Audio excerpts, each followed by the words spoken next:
Why do certain terminologies of the colloquial dialects fall into exclusively ironic usage? Where do we have this reference? The second half of the passage says that when new slang terminologies are created, only a small or specific demographic will understand the meaning. It then says that these terminologies will disappear before reading the broader population, and if they do, there is a possibility that these more broadly used terminologies will fall into exclusively ironic usage. The term exclusively ironic usage indicates that these terminologies are not used for their intended literary meaning. In the context of this discussion, one of the possible reasons for this to happen is that the broader population does not fully understand the meaning, which is understood only by a small section of the population. So we need an answer choice on similar lines. Let's look at the answer choices. Answer choice A, such terminologies had sustained for extended periods of time. The second half of the passage says that only the terminologies that persist for extended periods of time will be more broadly used. Although this reference is made to the sustenance for extended periods of time, this reference does not explain why certain terminologies fall into exclusively ironic usage. So this answer choice can be eliminated.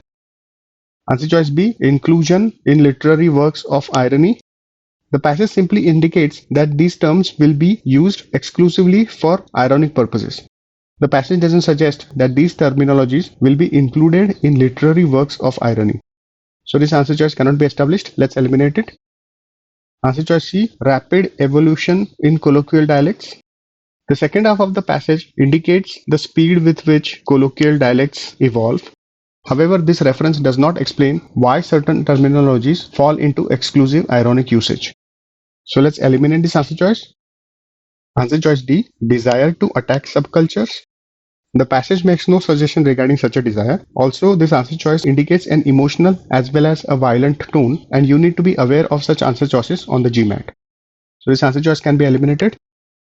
Answer choice E, the broader population is not familiar with the original subculture.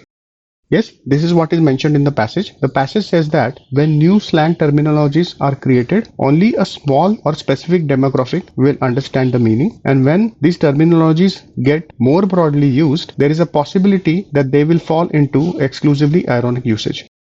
One of the possible reasons for it to happen is that the broader population does not fully understand the meaning or the subculture behind these terminologies, which is what is implied in answer choice E.